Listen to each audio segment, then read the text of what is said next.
Mais de 100 imigrantes são detidos em uma obra da Flórida após batida de agentes da imigração. Brasil fica em 5º lugar no ranking das economias que mais cresceram no mundo.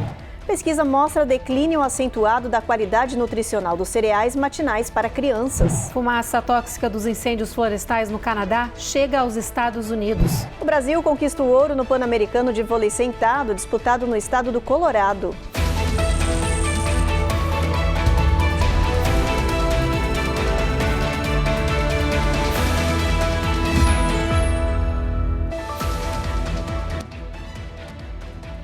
Olá, boa noite. Boa noite. Com a intensificação da campanha de deportação em massa, surgiu uma dúvida importante entre os imigrantes irregulares que estão sendo presos e obrigados a deixar os Estados Unidos. Quem possui casa, carros e contas bancárias, o que pode acontecer? Esses bens podem ser embargados pelo governo?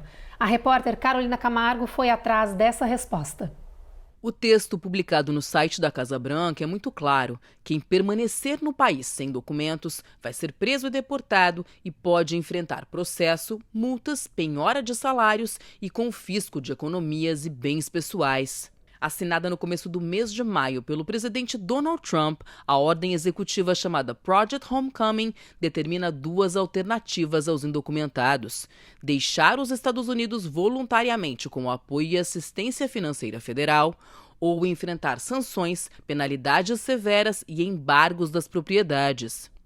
Se a opção for ficar no país de forma irregular, isso pode significar que salários, contas de banco, investimentos, casas, carros e qualquer pertence acumulado aqui nos Estados Unidos poderiam sim ser apreendidos pelo governo federal. Mas não há detalhes de como seria feito esse procedimento, já que essa medida é inédita e não possui precedentes no país. Especialistas acreditam que esse tipo de ação abre caminhos para processos judiciais, já que violam os direitos dos imigrantes. Vale lembrar que os indocumentados pagam cerca de 96 bilhões de dólares em impostos por ano nos Estados Unidos, sem usar os benefícios do governo federal por não estarem legalizados. Especialistas dizem que se os ativos foram adquiridos legalmente, em tese, os bens não podem ser confiscados. O direito de propriedade, ele é um dos fundamentos do direito norte-americano, um dos pilares básicos. A 5ª emenda da Constituição americana determina que nenhum indivíduo poderá ser privado da sua propriedade sem o devido processo legal. Ou seja, ele terá o direito à ampla defesa e o contraditório para que, apenas após a prolatação de uma sentença, ele possa ser privado do seu patrimônio. Portanto, nenhum imigrante, caso seja deportado, poderá ter seu patrimônio confiscado. Isso é básico. O que a gente vê é uma onda crescente de imposição de multas diárias a imigrantes indocumentados. Essas multas somadas chegam a valores absurdos. E por essa razão, em caso de uma execução dessa dívida, isso pode atingir o patrimônio desses imigrantes por vias oblíquas. A grande questão é a arbitrariedade na aplicação dessas multas, muitas vezes com anos de moradia no país de forma retroativa. Isso certamente será objeto de discussão judicial. Mais de 100 imigrantes indocumentados foram presos em uma mega operação anti-imigração em um canteiro de obras em Tallahassee, na Flórida. Alguns dos detidos tinham antecedentes criminais e outros já tinham sido deportados e estavam ilegalmente de volta ao território norte-americano. Não há confirmação se há brasileiros entre os detidos. Os agentes chegaram de surpresa nesse canteiro de obras, gritando e prendendo todos os trabalhadores. Pelo menos 100 imigrantes acabaram detidos e levados para a prisão nessa mega operação, que foi considerada a maior do tipo desde a implementação da polêmica lei estadual SB 4C, em fevereiro deste ano, que passou a criminalizar todos os imigrantes em situação irregular na Flórida. O Departamento de Segurança Interna disse que os indocumentados são todos latinos, a maioria do México, Guatemala, Nicarágua, El Salvador, Colômbia e Honduras. Ainda não há informações se há brasileiros entre os detidos. A polícia declarou que muitos indocumentados eram reincidentes no país, já tinham sido deportados e voltaram de forma irregular. Outros tinham histórico criminal. Eles vão ser deportados. Homeland Security is disgusting! Disgusting! Dezenas de pessoas se reuniram no local para protestar contra a ação anti-imigração que juntou dezenas de agentes do ICE, policiais locais e estaduais, além de patrulheiros rodoviários. Esta mulher disse que estava chocada com a cena brutal, chamou a ação de triste e concluiu que só poderia protestar diante de tantos policiais armados.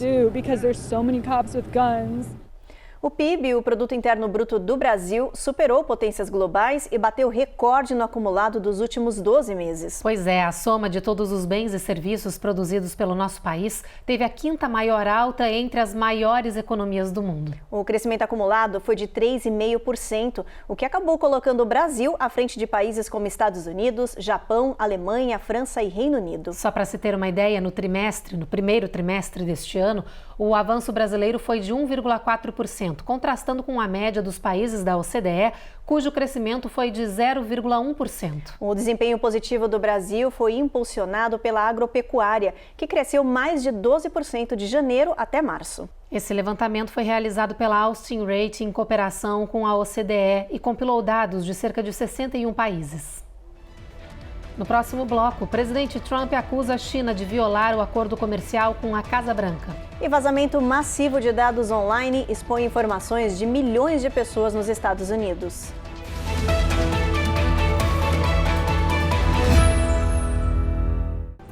E você tá aí bem distraído no intervalo, né? Então, olha, aproveita esse sininho que tá aparecendo aí embaixo e ativa ele. Não esquece de se inscrever no nosso canal e sempre deixar aquele like. Uma curtida é sempre boa, tá?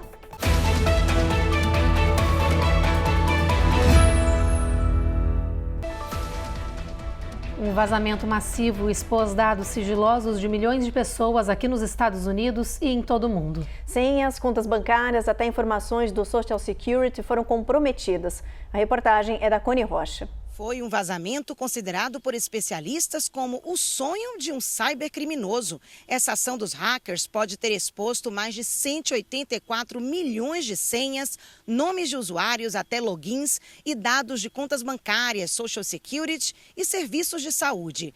Especialistas dizem que essas informações estavam vinculadas a provedores de e-mail, como Google e plataformas de mídias sociais. Não está claro como esse vazamento aconteceu, mas acredita-se que esses dados foram compilados por um vírus, um software malicioso projetado especificamente para roubar informações confidenciais diretamente dos usuários. Isso significa que o vírus entrou no computador das pessoas e começou a copiar todos os dados guardados nos navegadores. Preenchimento automático de senhas, cookies e mensagens. Especialistas recomendam algumas dicas para tentar se proteger desses ataques.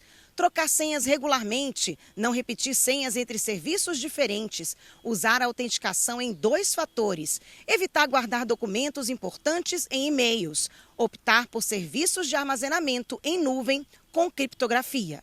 As nossas senhas, dados e credenciais de acessos estão armazenados em todo tipo de aplicativo, programa, seja no nosso computador, seja em sistemas, em plataformas virtuais, por isso todo cuidado é extremamente necessário. Nós nos acostumamos, por exemplo, a salvar as senhas no navegador, nos aplicativos, e muitas vezes, mesmo que usamos senhas diferentes, elas acabam sendo não complexas, fáceis de serem descobertas, reveladas por sistemas de invasão que esses criminosos, que os hackers usam. Então é muito importante eu tomar cuidado e ter consciência da segurança quando eu salvo a senha em um aplicativo ou no computador. Dependendo do tipo de acesso, se for algo mais delicado, talvez preferir não fazer, e não permitir que ele fique gravado automaticamente. Chatbots de inteligência artificial estão tornando os golpes online ainda mais difíceis de identificar. Os criminosos estão usando a tecnologia para melhorar as abordagens, diminuir a margem de erro e, com isso, aplicando golpes mais inteligentes. Hoje em dia é preciso estar esperto para fugir dos golpes por inteligência artificial. I would say yes, new playbook. I think training needs to be highly personalized. Mike Britton, da Abnormal AI, diz que os chatbots de inteligência artificial estão ajudando os golpistas a escrever mensagens que não são apenas livres de erros de digitação, mas também se assemelham às remetentes confiáveis. If I have a few samples of your writing or email, I can mimic your style using a ChatGPT. Britton diz que hoje muitos golpistas enviam o que parece ser um e-mail de atualização do Zoom, por exemplo, ou um e-mail fingindo ser do departamento de TI da sua empresa, sabendo que há uma alta possibilidade de as pessoas abrirem o link. So, as an attacker, I'm going to pretend to be one of those trusted brands. Com o aumento das ameaças de golpistas, especialistas alertam que há maneiras para as pessoas se manterem atentas e se protegerem. Time is your friend. Attackers and criminals are always working off a sense of urgency. Britton diz: o tempo é seu amigo. Criminosos estão sempre agindo com senso de urgência. Então, se receber um e-mail suspeito, quanto mais você se afastar e deixar o seu cérebro processar o que está na sua frente com calma, mais você vai perceber que é um golpe. O FBI diz que golpistas estão lucrando mais do que nunca com crimes online. Só no ano passado, eles levaram mais de 16 bilhões de dólares, segundo o Departamento de Estatísticas. O presidente Donald Trump acusou a China de violar o acordo comercial com os Estados Unidos. Em sua rede social, o presidente disse que tentou ajudar a China há 2 semanas, reduzindo as tarifas de 145% para 30%. Ele disse ainda que fez um acordo rápido com Pequim para salvá-los de um grave perigo econômico. Após as negociações comerciais em Genebra no início deste mês, o governo norte-americano esperava que a China revogasse as restrições à exportação de minerais de terras raras. Esses materiais são essenciais para itens que incluem smartphones, veículos elétricos e até caças. A China nega as acusações da Casa Branca e diz que não houve qualquer violação. A seguir, passageiro parte para cima de agente do TSA no aeroporto de Miami. E pesquisa mostra declínio acentuado na qualidade nutricional dos cereais matinais para crianças.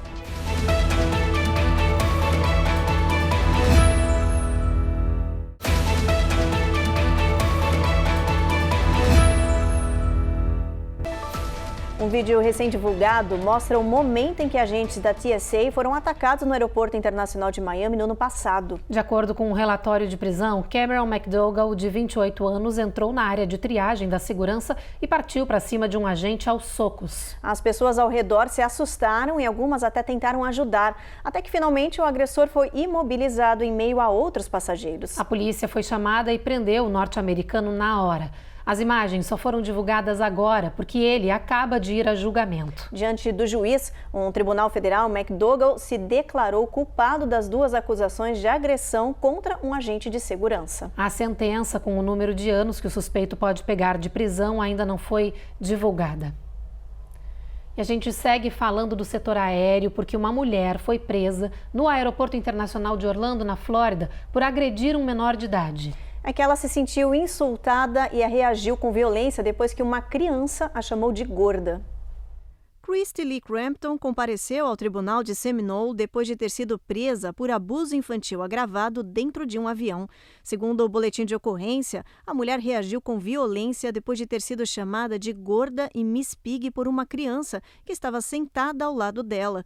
Christy teria golpeado o menor com um punho diversas vezes, atingido a cabeça dele com uma garrafa de água e pressionado o rosto da criança contra a janela da aeronave. Testemunhas disseram que a reação da passageira ultrapassou os limites disciplinares. Christy, que estava voltando para casa depois de passar férias na Disney em Orlando, vai responder pelo processo em liberdade.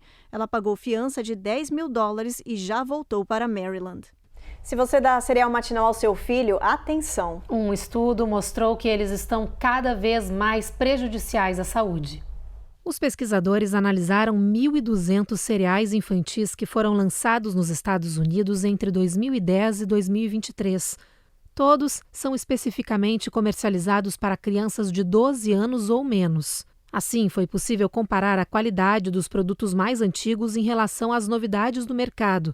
E o estudo constatou que o teor de proteína e fibra alimentar nesses cereais diminuiu.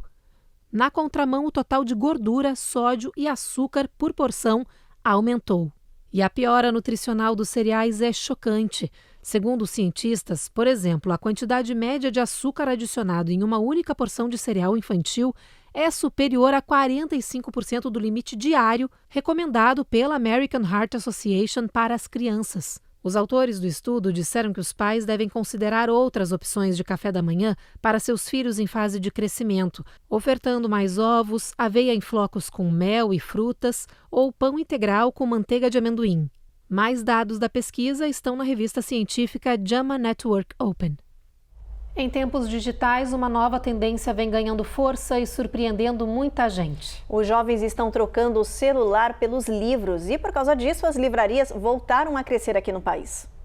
Aos 16 anos, a jovem Ana Luísa, que mora em Boca Raton, na Flórida, está imersa no mundo da leitura. Ela é apenas um exemplo dos vários jovens que estão trocando o celular pelos livros. Percebia que meu dia não rendia, ficava o dia todo no telefone e desde então tentei começar a ter uma rotina de leitura. Comecei com pouco tempo, de 10 a 15 minutos por dia, e comecei a criar paixão por isso e tive muitos benefícios que isso tem me ajudado.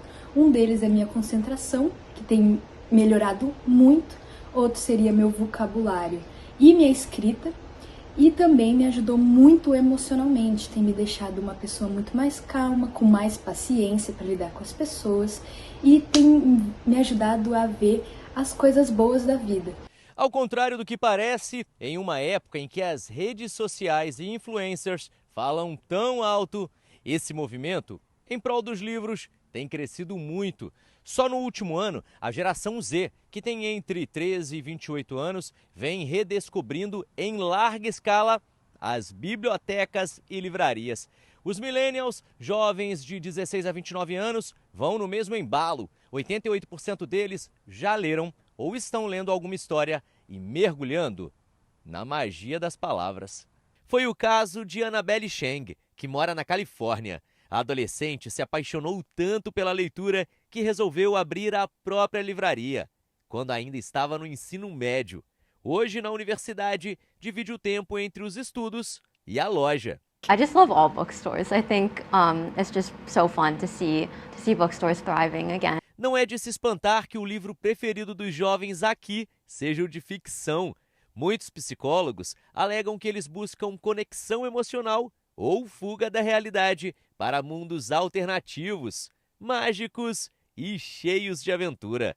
E a vida está complicada, os valores estão invertidos, nós perdemos muito o respeito pelo outro, pelo ser humano. Então, com certeza, né, nós também estamos buscando, né, mais livros aí de ficção, de fantasia, que nos ajudem a ver a beleza da vida, que nos ajudem a trazer um pouco de fantasia para o nosso mundo, porque isso também faz parte do ser humano, né? O ser humano não vive somente nas coisas ruins ali, né? Ele vive também, ele precisa também do outro lado da moeda. Então é natural que a gente vai buscar um pouco de leveza, um pouco de fantasia, de emoção, de alegria, né? Nesses livros.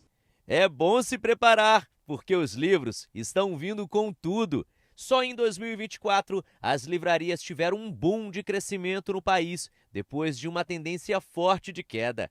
A Barnes & Noble, que fechou 160 lojas antes da pandemia, reabriu 57 unidades em 2024.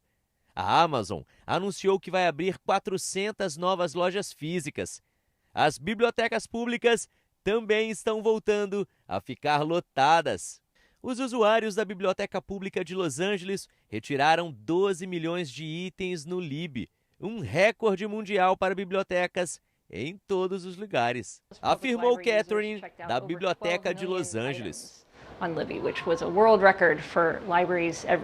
Quem está feliz com essa notícia da volta dos livros são os pedagogos, que incentivam a leitura por ser essencial no desenvolvimento cognitivo, social e emocional.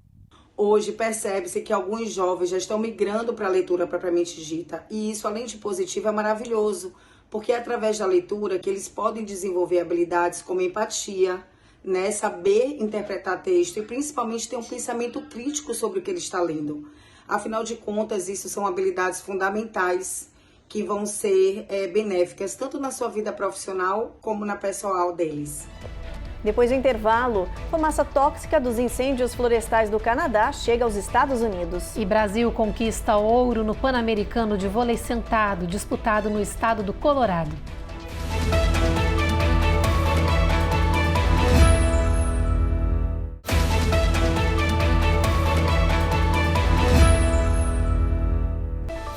As províncias canadenses de Manitoba e Saskatchewan declararam estado de emergência devido a uma série de incêndios florestais. Até ontem, pouco mais de 160 focos de incêndios florestais estavam ativos no oeste do Canadá e cerca de metade ainda estava descontrolada. As chamas já queimaram mais de 1,5 milhão de acres, 40% acima da média para essa época do ano. As autoridades também estão preocupadas com a fumaça tóxica perigosa que toma conta de parte do país e avança em direção aos Estados Unidos. Estados daqui que ficam no norte estão em alerta para os perigos dessa névoa à saúde. Os incêndios começaram na segunda-feira e aumentaram rapidamente de tamanho, levando à evacuação de mais de 18 mil pessoas.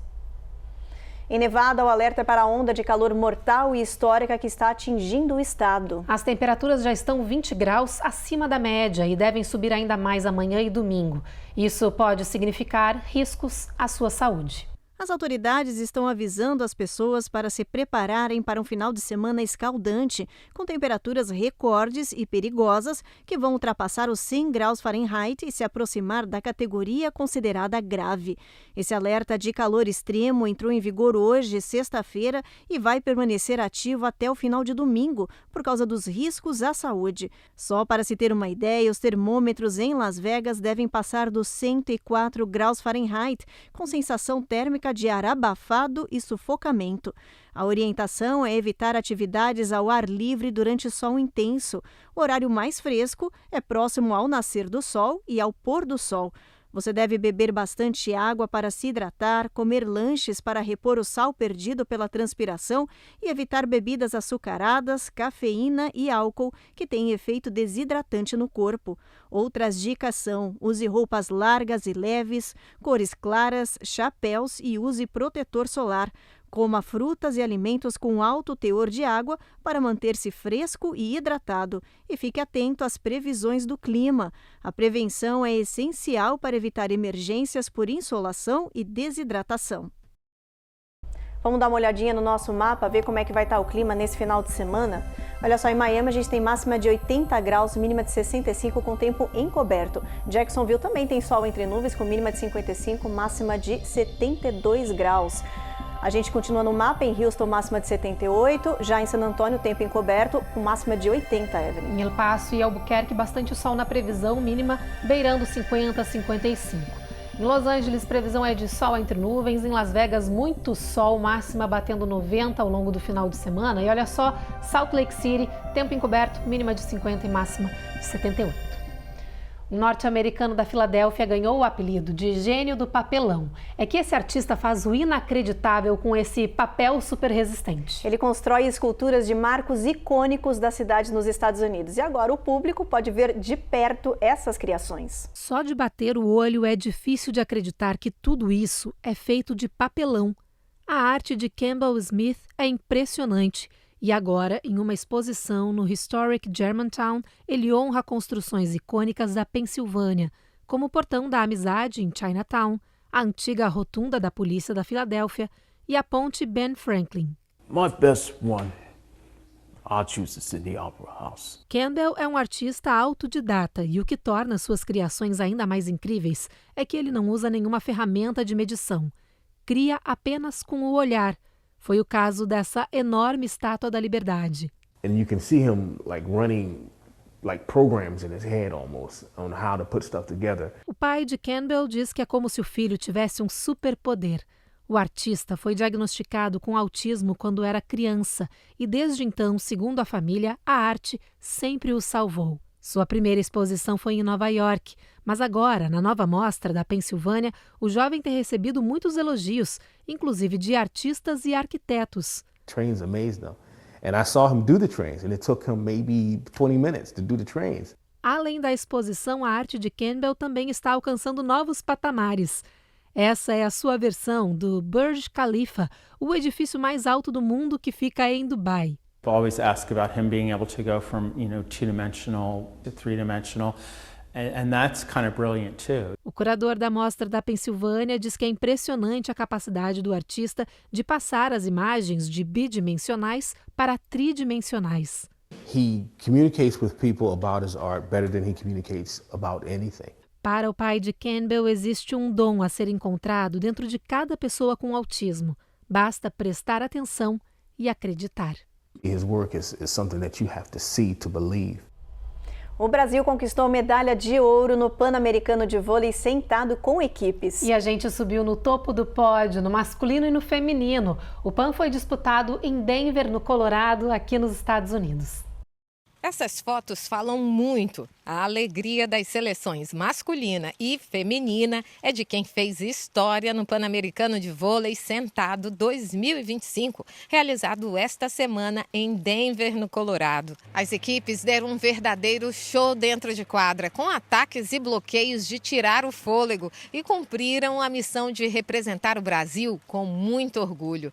Ambas as seleções enfrentaram os donos da casa, os Estados Unidos, nas grandes finais. E detalhe, as atletas brasileiras conquistaram a medalha de ouro invictas. Já os brasileiros se tornaram bicampeões porque já haviam conquistado o último Pan-Americano da modalidade.